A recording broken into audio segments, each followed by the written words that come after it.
जत्र तत्र से गुरु महाराज की छत्र छाया में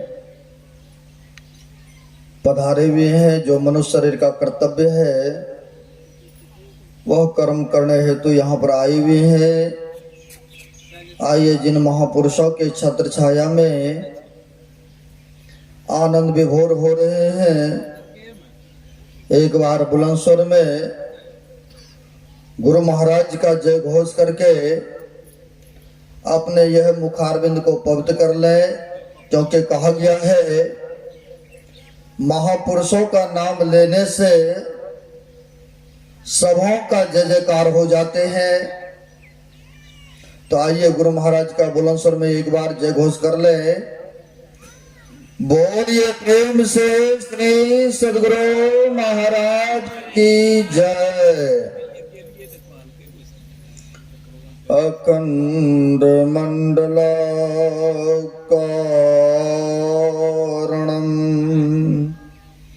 व्याप्तं येन चराचरं तत्पदं दर्शितं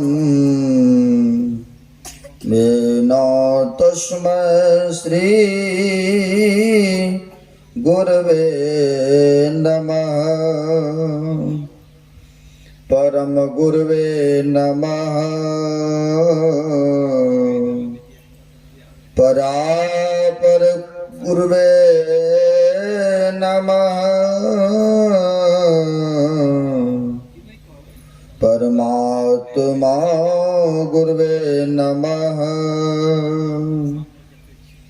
आत्मा गुरवे नमः।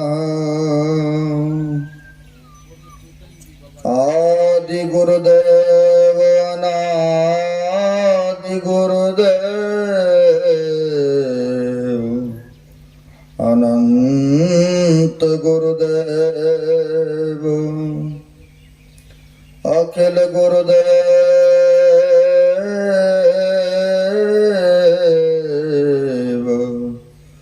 शरण गुरुदेव शरण गुरुदेव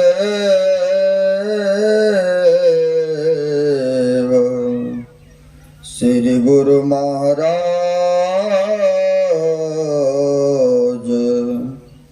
चरणारविंदो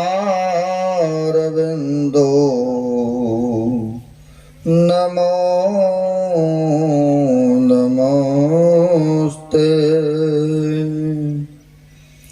महाराज सद्गुरु है राजन का राजा,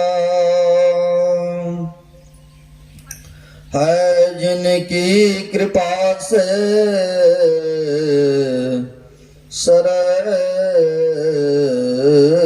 सर्व काजा। भरे में ही सोए परम गुरु नमामि नमामि नमामि नमामि।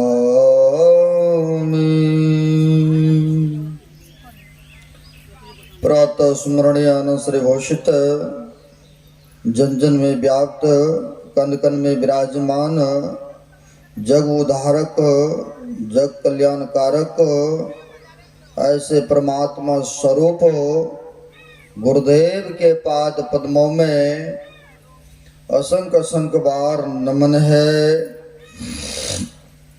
तीर्थों को भी पावन करने वाले मंचस्थ पूज्य अति पूज्य साधु चरण श्रद्धेय माइक संचालक साहब, उपस्थित सदगुरु के सदभक्तगण सबों को नमन है।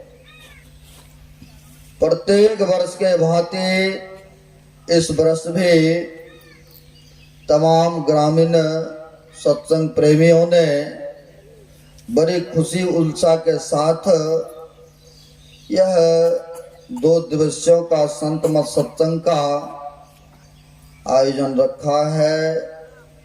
बड़े ही पुण्य का काम तमाम ग्रामवासी मिलकर के यह ज्ञान दान यज्ञ करवा रहे हैं, बहुत बड़े भाग्यशाली हैं। अभी हम आपने वेद भगवान का वाक्य को सुन रहे थे, जो कि गुरु ग्रंथ साहब है। सत्संग योग के पाठ में से वेद भगवान का उपदेश सुने हैं। वेद भगवान कहते हैं, हे मनुष्यों, बुद्धि योग करो, अनि सत्संग करो। वेद भगवान कहते हैं, ओम जान प्रथमं मनुस्तत्वाय सविता देयं अग्नेर ज्योतिर्निश्चयाः प्रतव्याद्या भारत। श्रांस वेद भगवान कह रहे हैं, हे मनुष्यों, सत्संग करो, यानी बुद्धि योग सत्संग।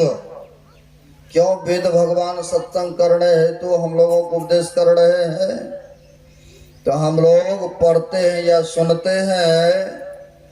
कहा है, बिनु सत्संग न विवेक न होई, और राम कृपा बिनु सुलभ न सोई। अन बिना सत्संग किए बिगर, संत महापुरुष के चरण में गए बिगर सत असत का ज्ञान नहीं हो सकता है, पुण्य और पाप का बोध नहीं हो सकता है। इसलिए कहते हैं, पहले सत्संग करो। और सत्संग से लाभ क्या होते हैं? तो महापुरुषों ने कहा है, सठ सुधरई सत्संगत पाई, अब पारस परसु को धातु सुहाई। कहते हैं, नीच से नीच, पापी से पापी, जिसके जीवन में बहुत ऐसा अशुभ कर्म बन चुका है, वो भी व्यक्ति, वो भी प्राणी अगर संत महापुरुषों के सानिध्य में चला जाए, तो कहते हैं सठ शुद्र ही सत्संगति पाई। यानी वो भी एक अच्छा व्यक्ति, एक अच्छा प्रतिष्ठावान व्यक्ति कहलाते हैं। बेशक पहले क्या क्या खाए, क्या क्या कर्मों को किए, वो तो चलो भूतकाल में बीत गए, लेकिन वर्तमान में अगर उनका जीवन सत्कर्मों में वर्तित हो रहा है, सत आचरण को बरतते हैं, तो कहते हैं उनका भविष्य भी सुखदमय होता है, उज्जवलमय होता है। इसलिए कहते हैं, सत सुधरई सत्संगति पाई।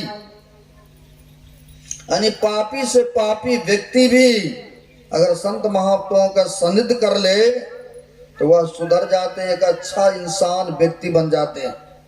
कैसे? पारस परसु को धातु सुहाई। जैसे पारस मनी पत्थर का नाम सुने होंगे, वह पारस मनी पत्थर में ऐसा गुण है, ऐसा प्रभाव है कि जो भी सोना बनाना चाहते हैं व्यक्ति, तो वह लोहा लेके जाते हैं, और उस पारस मणि पत्थर से जैसे टच करते, सटाते, तो वह लोहा लोहा नहीं रहते हैं, लोहा सोना में परिवर्तन हो जाते हैं। यानी पारस परसु को धातु सुहाई, वह अपना आकार प्रकार भूल जाते हैं, फिर क्या हो जाते हैं, जैसे सरते, जैसे लोहा को अग्नि में तवाते हैं तो देखते हैं उनकी जो ऊपर में गंदगी है, मैल है, सब झड़ जाते हैं, तो देखने में लाल और लाल लगता है। उसी प्रकार से कहते हैं, जैसे उस पारस मणि पत्थर से लोहा सरते हैं, लोहा लोहा नहीं रहते, लोहा सोना में परिवर्तन हो जाते हैं।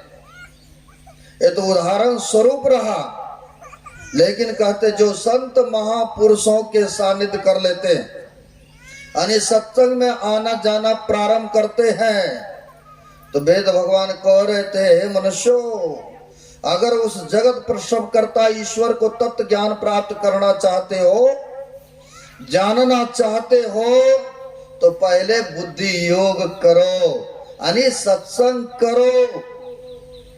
ऐसा क्यों कहा? कबीर साहब के वाणी को सुनते हैं या पढ़ते हैं तो वह भी महापुरुष कहते हैं इस सत्संग में लाभ बहुत है, लेकिन महापुरुषों ने कहा लाभ बहुत है, लेकिन यहाँ पर बैठे हैं लाभ तो नहीं दिख रहा है।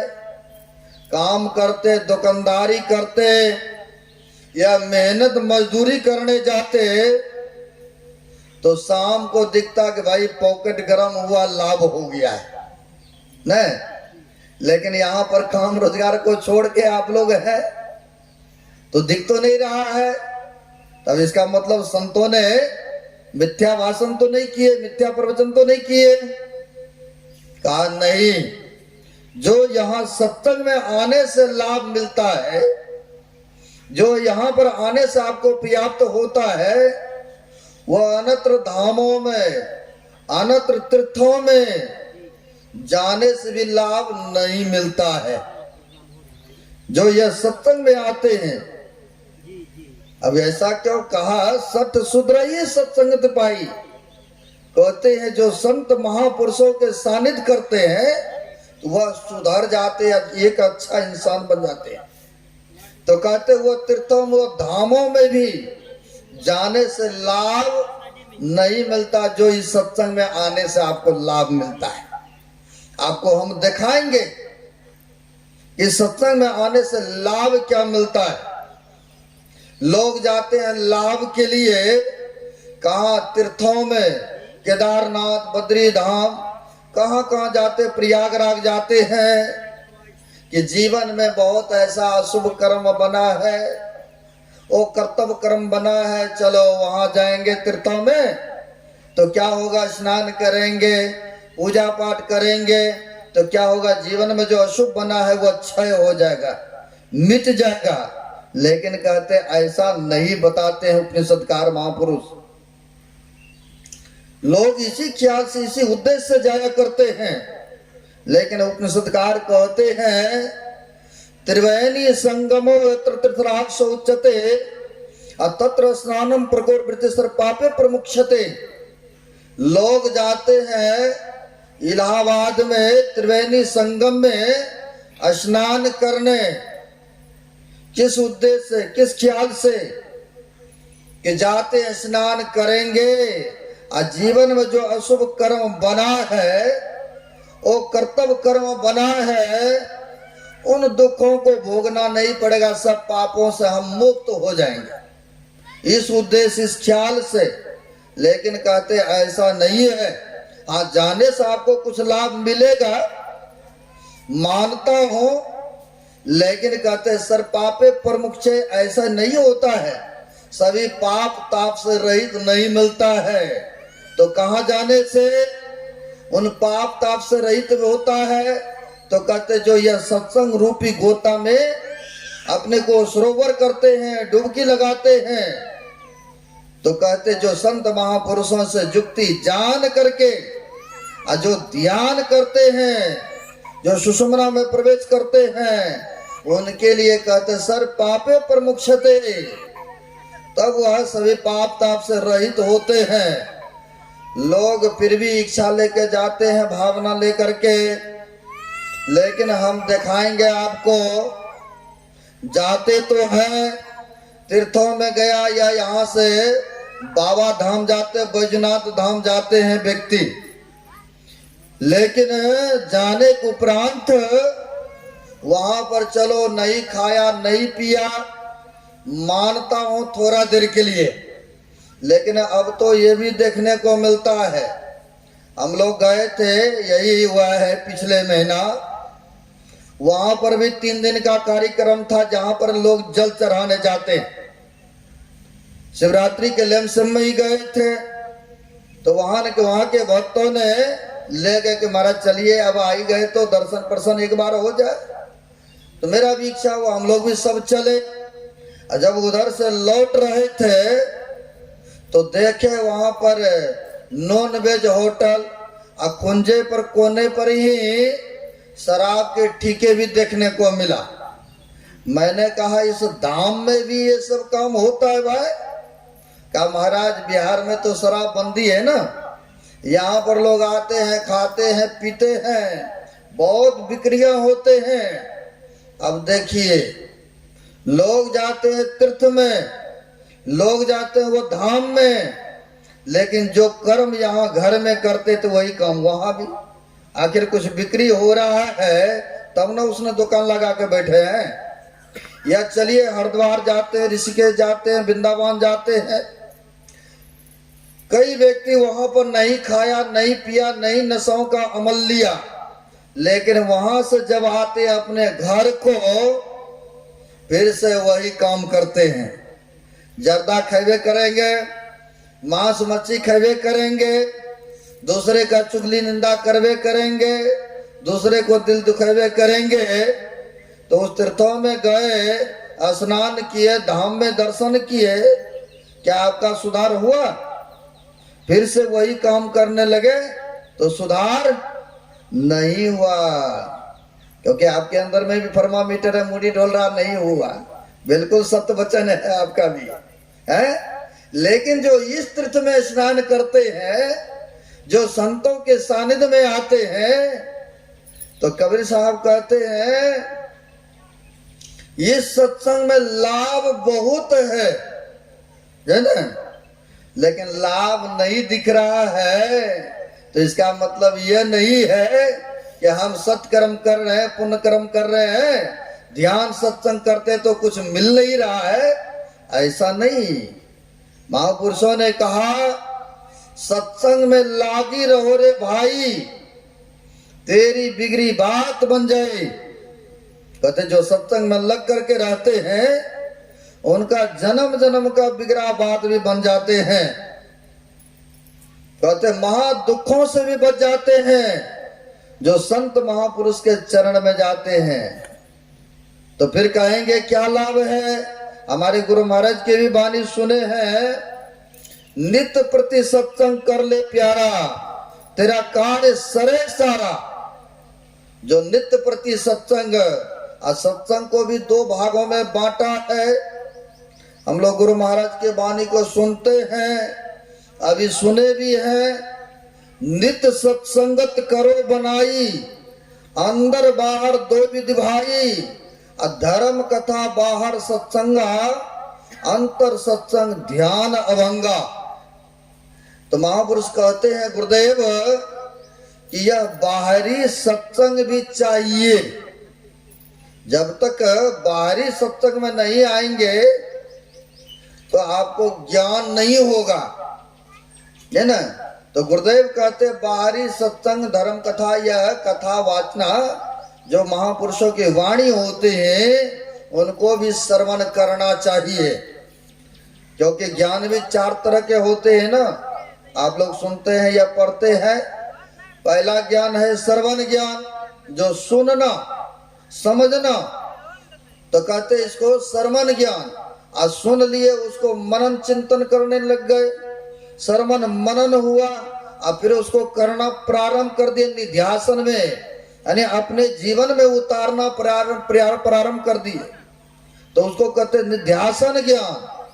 और जब करेंगे, सुने समझे, फिर करना प्रारंभ करेंगे, और तब जाके अंतिम होता अनुभव ज्ञान, है ना। यानी प्रैक्टिकल में करके देख लिया कि इस ये काम करने से यह ज्ञान हासिल हुआ करते हैं। तो कहते हैं यह बाहरी सत्संग है। और जब संत महापुरुषों से युक्ति को जान लेंगे, और जब जान करके, जो अभी हम लोग वेद भगवान को उपनिषद का वाक्य को सुने हैं, कहते मानस योग, मानस जप करना, मानस ध्यान करना, ज्योति योग, दृष्टि योग, क्रिया करने की प्रक्रिया सुने हैं अभी। तो कहते संतों से महापुरुषों से युक्ति को ले लिया, फिर बैठ करके ध्यान करने लग गए, जप सुमरन करने लग गए, तो कहते वो होता आंतरिक सत्संग करना। लेकिन दोनों प्रकार के सत्संग करने के लिए महापुरुषों ने प्रेरणा दिए हैं। जैसे भोजन किए तो भोजन के साथ में जल भी चाहिए। तो उसी प्रकार से बाहर का भी सत्संग चाहिए और संत महापुरुषों से जुक्ति लेकर के, भेद लेकर के जब आंतरिक भजन करने लगते हैं तो कहते ये आंतरिक सत्संग हुआ। बाहरी सत्संग से काम नहीं चलेगा। हाँ, आने से आपको सत्य असत का ज्ञान होगा, पाप पुण्य का बोध होगा, क्या खाना चाहिए क्या नहीं खाना चाहिए, क्या कर्तव्य है क्या अकर्तव्य है, ये सारे बातों की जानकारियां हो जाएंगे। लेकिन जब व्यवहार में नहीं उतारते हैं तो फिर जो लाभ मिलना चाहिए नहीं लाभ ले पाते हम मनुष्य, है ना। तो कहते पहले सत्संग में आइए। जो सत्संग में आते हैं तो हम आपको दिखा रहे थे कि लाभ क्या होता है सत्संग में जाने से। काम रोजगार करते तो उसमें देखते कि शाम में इतना लाभ हुआ, लेकिन सत्संग में आने से तो हम कह रहे थे जो सत्संग में आने से लाभ मिलता है, अनत्र धामों में अनत्र तीर्थों में भी जाने से वह लाभ नहीं मिलता है, क्योंकि ऐसा महापुरुष दिखाते बताते हैं। पंजाब में 10 गुरु हो गए, आप लोग जानते इतिहास पढ़ते हैं। 10 गुरु हो गए। प्रथम गुरु है गुरु नानक देव जी महाराज, बड़े उच्च कोटि के महापुरुष हुए।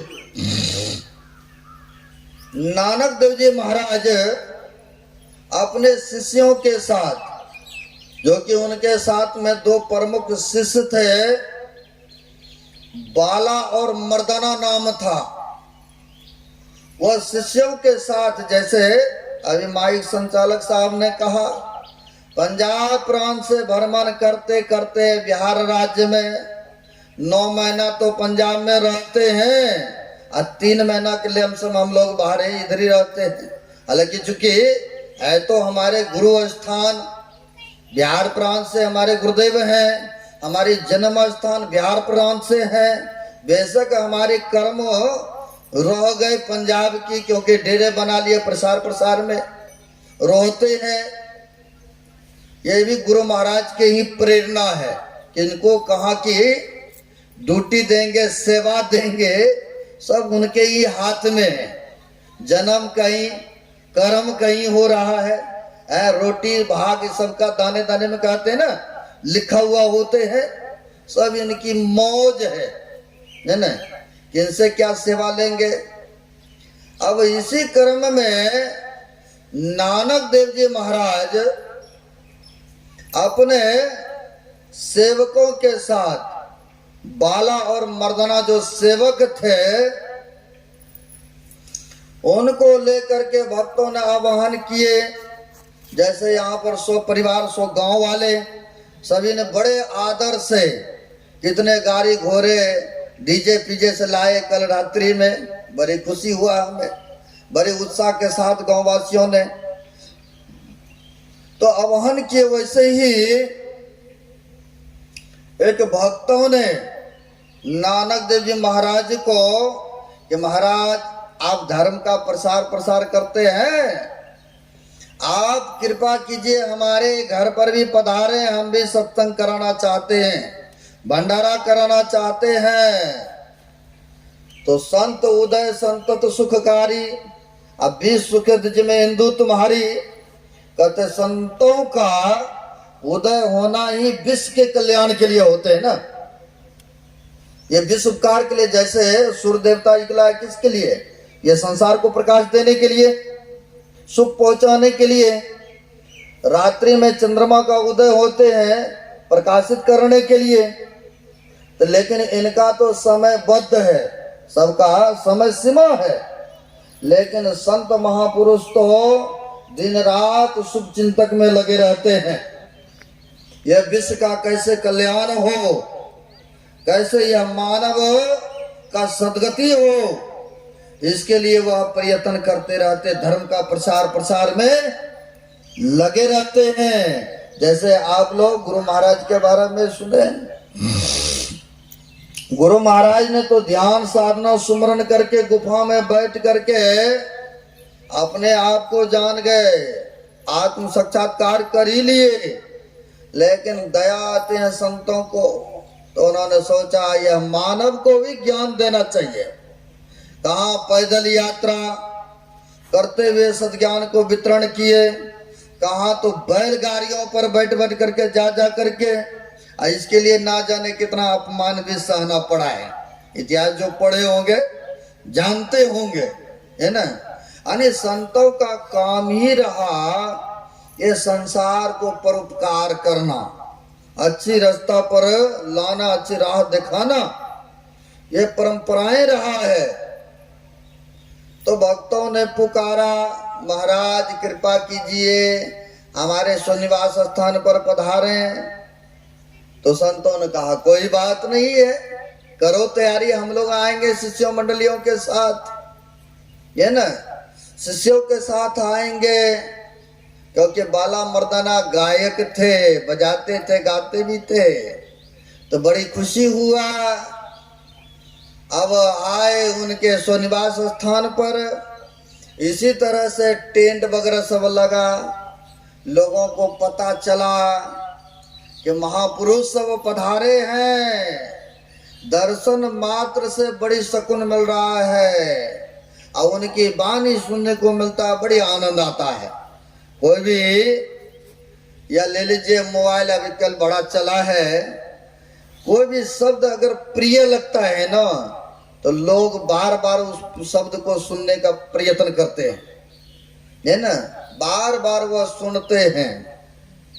अब वहां पर प्रचार हो गए कि संत महापुरुषों का पदार्पण हुआ है, तो बहुत भगत गण सत्संग सुनने हैं, तो वह आ रहे हैं पैदल यात्रा, क्योंकि पहले जमाने में गाड़ी घोड़ा नहीं था इतना, है ना। आ रहे हैं, एक धार्मिक प्रवृत्ति के व्यक्ति थे, उन्होंने पूछा इतने लोग एकत्र होकर इकट्ठा हो करके कहाँ जा रहे हैं? तो कहा महापुरुषों का पदार्पण हुआ है, फलाने शहर के बाद में गांव है, वहां पर जा रहे हैं उनके दर्शन, उनके सत्संग सुनने के लिए। तो उन्होंने कहा क्या हम भी आपके गुरु महाराज के सत्संग में सम्मिलित हो सकते हैं? कहा भाई किसी को मना ही नहीं है, क्योंकि हमारे गुरु महाराज ने भी कहा है ना, जितने मनुष्यधारी है प्रभु भक्ति कर सकते हैं, सभी सब के लिए अधिकार दे दिए। कोई जाति पाति के भेदभाव नहीं, कोई नीच वर्ण के भेदभाव नहीं, कोई विद्वान और विद्वान के कोई भाव भेद नहीं रखे हैं महापुरुष ने। तो उनसे पूछा, कहा हाँ भाई चलिए, आपकी इच्छा है तो चलिए। सोचा उस व्यक्ति ने चलते हैं, थोड़ा देर के लिए हाजिरी लगा लेते हैं। वह प्राणी उनके साथ हो लिए आया, सोचा थोड़ा देर के लिए हाजिरी लगा लेते हैं, दर्शन पर्शन कर लेंगे। नहीं होता, कई व्यक्ति देखने ख्याल से भी आते हैं कि चलो संत महात्मा दूर दराज से आया है, थोड़ा देर जा करके हाजिरी लगा लेता हूँ, थोड़ा एक झलक देख लेता हूँ। अब ऐसे ही वह व्यक्ति आया, माथा टीका प्रणाम पाती किया और बैठ गए। सुनते सोचा कि थोड़ा सुन लेते हैं। बैठा सत्संग सुनने, तो बड़ी उनको आनंद आने लगा, बड़ी सुख शांति मिलने लगा। इन्होंने सोचा कोई बात नहीं, काम तो चलता ही रहेगा। और कहा भी है, जब तक रहेगी जिंदगी फुर्सत न होगा काम से, कुछ समय निकालो, प्रेम कर लो भगवान से। जब तक यह शरीर है ना हम आपको, तो इनको रोटी भी चाहिए, वस्त्र भी चाहिए। अगर कहीं वो स्वस्थ हो गया, बीमार हो गए, तो समय पर दवाई भी चाहिए ना, मेडिसिन ने, रहने के लिए छां भी चाहिए। तो इसके लिए प्रयत्न करते हैं, बहुत तरक्की की मेहनत करते हैं, है ना। तो वह व्यक्ति ने सोचा काम रोजगार तो चलता ही रहता है, क्यों ने ऐसा समय मिला है, संतों का आगमन हुआ है, क्यों ने लाभ ले ले। बैठते हैं, जो हो आगे देखा जाएगा। जो सत्संग प्रेमी होते हैं ना, वह चाहे कितना हो काम रहे, सबको एक पासे कर देता, चलो पहले सत्संग सुनते हैं, क्योंकि यह घड़ी यह समय फिर आने वाला नहीं है ना। वो पहले सत्संग को अपनाते हैं, और जो सत्संग को अपनाते हैं तो कहते हैं सदगुरु की कृपा भी उनके ऊपर विशेष हुआ करते हैं, क्योंकि सदगुरु के वचन को रखते हैं ना, वह सत्संग को आगे चलते हैं लेकर के, और जो उनका आज्ञाओं को पालन करते तो गुरुदेव की कृपा उनके ऊपर विशेष हुआ करते हैं। अब बैठा सत्संग सुनने वो व्यक्ति तो बैठा तो बैठे रह गए, कहा कोई बात नहीं, काम रोजगार होगा या जो होगा देखा जाएगा बाद में। बैठा बैठे रह गए, बड़े आनंद पूर्वक सुनते रहे। जब सत्संग संपन्न होते हैं तो घोषणा हुआ कि कल भी यहाँ पर सत्संग होंगे, जैसे माइक संचालक देंगे आपको घोषणा, है ना। तो यहाँ भी 2 दिनों का कार्यक्रम है, कहीं कहीं त्रिदिवसीय होते हैं, कहीं कहीं सप्ताह होते हैं ना। अब वहां पर घोषणा हुई कि सभी भक्तगण कल भी पधारे, कल भी सत्संग होंगे। इसी तरह से अब जो व्यक्ति आए थे कुछ समय के लिए, कुछ दर्शन पर्शन के उद्देश्य से, मन में हुआ कि कल हम भी आएंगे, हमारा जो बचपन का मित्र है, दोस्त है, उनको भी ले आएंगे सत्संग सुनने के लिए। सत्संग सुनेंगे, संत महापुरुष का दर्शन करेंगे, तो हो सकता है इनका जीवन बदल जाएंगे।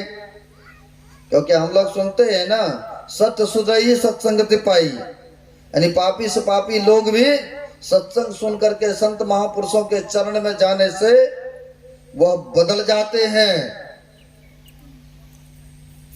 अब यह गए, जा करके वहां पर अपने घर नहीं जा करके मित्र के घर में चले गए।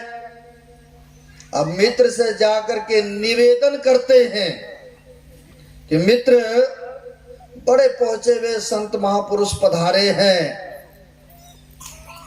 सो आप भी कल मेरे साथ चलेंगे सत्संग सुनने, संत महापुरुषों का दर्शन करने। अब यह निवेदन कर रहे हैं जो धार्मिक प्रवृत्ति के व्यक्ति थे। अब वो कहते हैं, क्या मित्र आप सत्संग साधु महात्मा के पीछे पड़े रहते हैं, काम रोजगार करेंगे, दुकानदारी करेंगे तो 2 रुपया इनकम होगा, लाभ होगा, बच्चे को बढ़िया से पढ़ाएंगे लिखाएंगे, घर मकान बनाएंगे, बढ़िया से जीवन चलेगा। और सत्संग में जाने से क्या लाभ होता है? अभी जो हमने बताया कि सत्संग में लाभ बहुत है। अब वेद भगवान ने भी कहा है, मनुष्यों बुद्धि योग करो, यानी सत्संग करो, सत्संग से बहुत बड़ा लाभ मिलता है। मैं आपको वह लाभ दिखाता हूं कि सत्संग में आने से, संत महापुरुष के चरण में शरण में जाने से क्या लाभ होता है, क्या फायदा होता है। क्योंकि फायदे के पीछे तो सब आदमी दौड़ते हैं ना। ये बिजनेस किया, उसमें फायदा लाभ नहीं हुआ तो उसको बदल देते हैं बिजनेस को, नहीं इसमें लाभ नहीं हुआ फायदा तो दूसरा बिजनेस करते हैं ना, है। अब इस सत्संग में भी देखिए आने से क्या लाभ मिलता है, वह हम दिखा रहे हैं आपको। अब यह निवेदन करते हैं, वो कहते हैं, क्या आप साधु महात्मा के पीछे पड़े रहते हैं, सत्संग में जाने से क्या मिलेगा, काम रोजगार करेंगे तो कुछ लाभ होगा, फायदा होगा, और आप साधु महात्मा के पीछे भागते रहते हैं। कहा देखिए मित्र, बहुत लोग जाते हैं सत्संग सुनने, लेकिन मेरा इच्छा है कि आप भी चले एक बार। तो कहते नहीं नहीं हमें नहीं जाना है। वो क्या साधु फकीर देंगे, दूसरे को लाभ सुख देंगे, जिनको कि पता ही नहीं है कि आज यहाँ खाना मिलेगा तो कल कहाँ मिलेगा।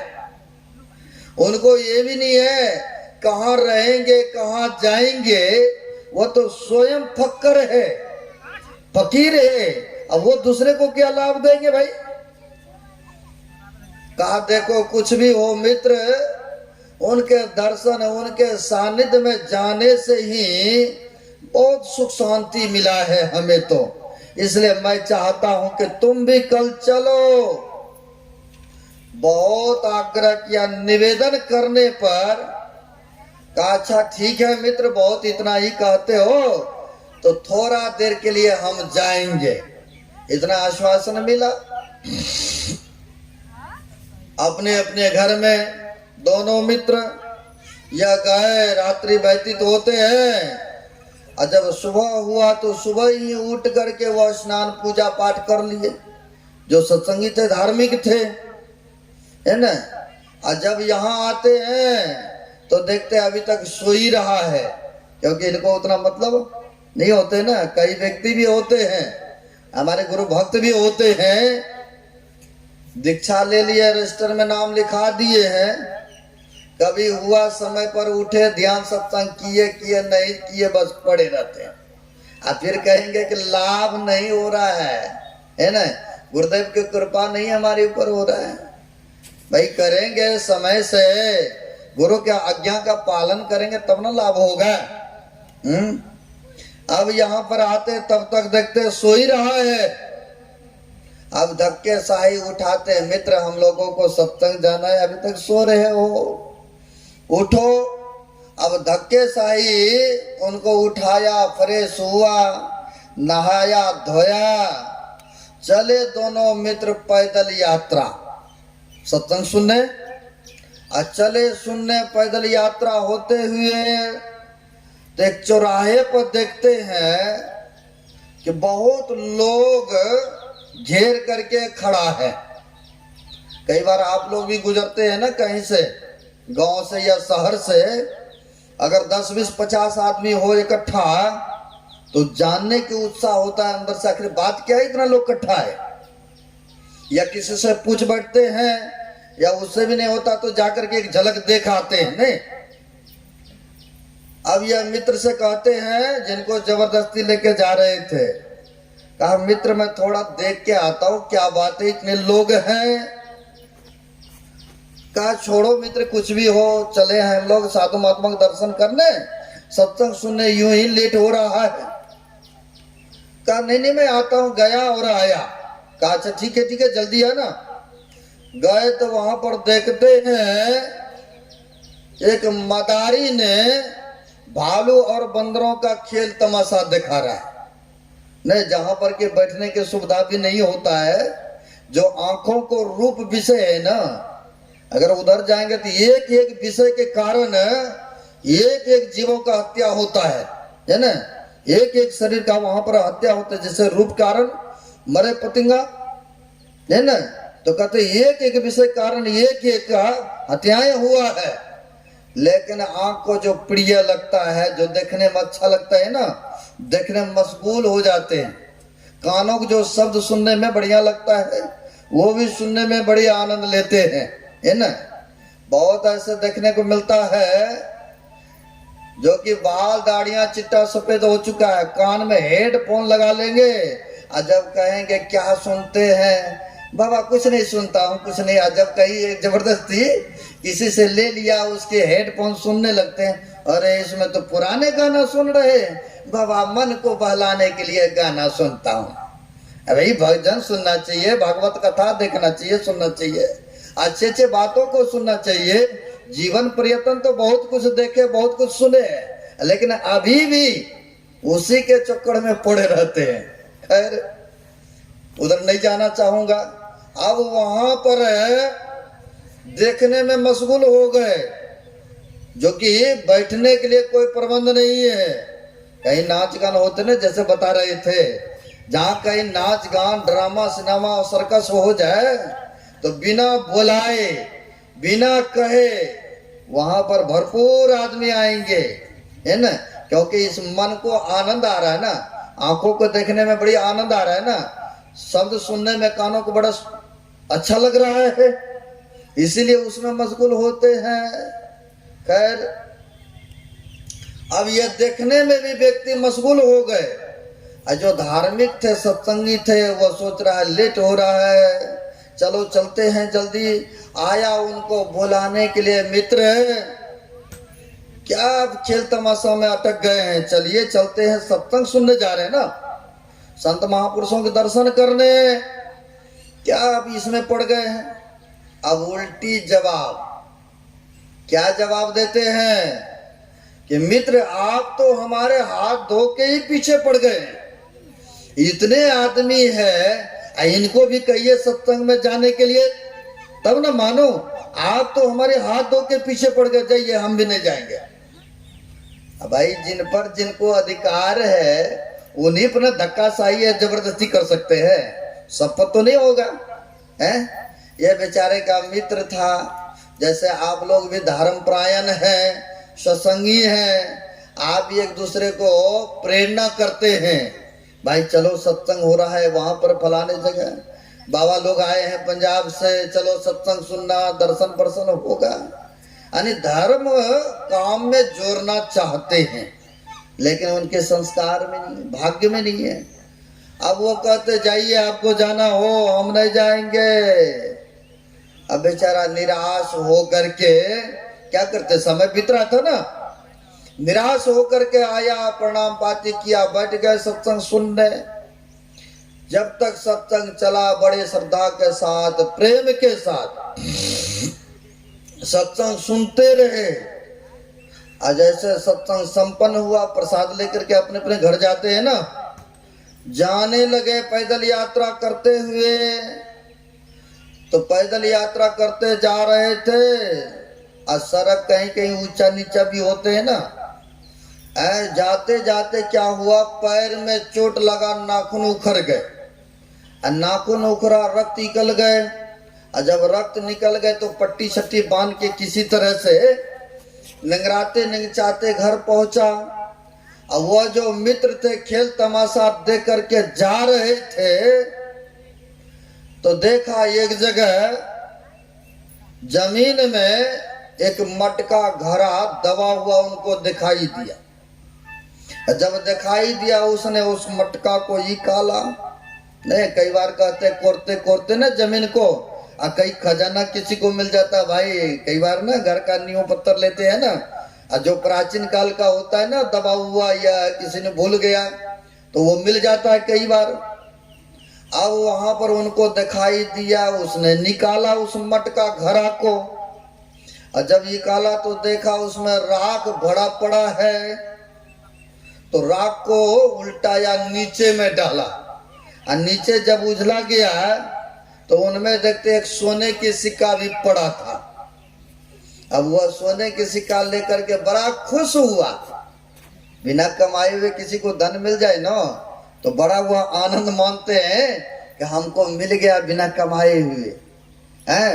अब इनको रह नहीं हुआ कि अब सोचने लगे कि मेरे साथ में अगर मित्र होता तो हम उनको 50% बांट के देते, लेकिन मेरे पास साथ नहीं है, वो गए सत्संग में, उनको क्या लाभ मिला। अब ये अपने घर नहीं जा करके पहले उनके घर में गए, और जा करके कहते हैं मित्र आप सत्संग में गए तो आपको क्या मिला, क्या लाभ हुआ। कुछ लाभ अगर मेरे साथ होते तो बेशक मिला हम ही को था, लेकिन इनमें से 50% आपको भी बांट के देते। अब ये सोच में पड़ गए, मिला तो कुछ नहीं, मिला क्या, दुख मिला ना, पैर में चोट लगा, दुख मिला। अब यह सोच में पड़ गए कि जो व्यक्ति शुभ काम करे, जो व्यक्ति दूसरे को अच्छी रास्ता दिखाए, साधु महात्मा के दर्शन पर्शन किए, सत्संग सुने, ये धन तो हमें मिलना चाहिए, यानी लाभ तो हमको होना चाहिए। यह मित्र तो कभी साधु महात्मा का दर्शन भी नहीं किए, और न ही कभी शुभ काम करते हैं, जीवन में शराब कबाब ना जाने, गलत सल्त में समय व्यतीत करते हैं, लेकिन उनको धन मिल गया, हमको परेशानी इस तरह से चोट लगा। अब उनको मन में चल रहा है बातें। उन्होंने सोचा कि हम पूछेंगे वही महापुरुष से कि जो पुण्य काम करते हैं उनको दुख, और जो पुण्य काम नहीं करते हैं उनको सुख। धन से क्या होता है, सुख नहीं मिलता है, बढ़िया से जीवन व्यतीत करते हैं। अब बेचारा समय पा करके निंगराते निंगचाते आते हैं नानक देव जी महाराज के चरण में। आया, उनके शरण में आकर के कहते महाराज आपका दर्शन करने का फल, आपका सत्संग सुनने का फल क्या यही है पैर में देखिए चोट लगा, नाखून उखड़ गए, रक्त निकल गए, पीड़ा ही हो रहा पीड़ा। और हमारा मित्र उनको भी लेके आ रहे थे, लेकिन वो आप तक नहीं पहुंच पाया, रास्ते से ही लौटा। उनको एक सोने की सिक्का मिल गए, धन मिल गए, किंतु मिलना तो हमें चाहिए, लाभ तो हमें होना चाहिए ना, क्योंकि हम आपका सत्संग सुने, आपका दर्शन किया हो। ऐसे क्यों हुआ उल्टा प्रभु? आप तो भूत भविष्य वर्तमान की बातों को जानते हैं ना, आप बताने की कृपा करें। तब महापुरुषों ने कहा, भक्त जानना चाहते हो तो सुनो, मैं बता रहा हूं। वह जो तुम्हारा मित्र है, वह पिछले जन्म में भी दान किया था। दान के कारण से उनको कई गुना उनको मिलना था सोना। किसी साधु फकीरों को दान दिए थे, उसके कारण से उनको कई गुना मिलना था, लेकिन उसने गलत काम कर करके शराब कबाब विश्यालय में जा जाकर अपने किस्मत को जला दिया। लेकिन आज आ रहा था भावनाएं बना करके, अच्छी भावना लेकर के आ रहा था, लेकिन आज उनसे अशुभ कर्म नहीं बना, इसीलिए उनका एक ही बचा था सोने के सिक्का, उसी को लेकर के उनको संतुष्ट करना पड़ रहा है। अगर कहीं शुभ काम करते तो उनको बहुत सारे मिलना था, क्योंकि उनका दिया हुआ था, है ना। अब वहां पर कहा, अच्छा ये तो ठीक है, उनका पिछला था, उनको मिला, किंतु हमको पैर में क्यों चोट लगा प्रभु? आपका सत्संग सुनने का, आपका दर्शन करने का क्या यही फल, पैर में चोट लग जाना? तो कहा, अगर तुम भक्त मेरे सत्संग में नहीं आते, मेरा दर्शन तुमको नहीं होता, तो पता तुम्हारी मृत्यु थी मृत्यु, लेकिन मैंने थोड़ा सा चोट लगा करके तुमको मैंने जीवन दान दे दिया, ताकि तुम कुछ बरस तक और जीवित रहोगे और सत्संग भजन सुमरन करते रहोगे। इसलिए तुम मेरे सत्संग में आए हो और तुमको मैंने जीवन दान दिया हो। अगर तुम नहीं आते तो तुम तो आज शरीर से गायब थे, तुम्हारा मृत्यु था निश्चित है। तो देखिए, सत्संग में आने से जीवन दान मिल जाए किसी को इस तरह से, तो कितना बड़ा लाभ हुआ है। तो वही कहते हैं, सत्संग में लागे रहो रे भाई, तेरी बिगड़ी बात बन जाए। और वेद भगवान का भी कहना है, ए मनुष्यों सत्संग करो, अनि बुद्धि योग करो। पहले सत्संग में आइए, नहीं कुछ जानते हैं तो संत महापुरुष के चरण में आइए। वहां आने से एक सांसारिक ज्ञान भी मिलता है और साथ साथ आपको आध्यात्मिक ज्ञान भी मिलता है कि कैसे ध्यान भजन सुमरण करना चाहिए। तो मानस योग, मानस जप, मानस ध्यान, चलिए ये बाद में अपराह्न कालीन और भी सुनाया जाएगा, क्योंकि 10-10 होने को जा रहा है। अब विशेष करके आप लोग जाएं, आप भी आएं और को भी लेके आएंगे। जब पंडाल भरा रहता है ना, तो बोलने में भी ज्यादा कुछ आनंद आता है। चलिए, अब पहली पालीन का सत्संग है, कोई बात नहीं है। अब अपराह्न सुनेंगे विशेष करके। बोलिए प्रेम से श्री सद्गुरु महाराज।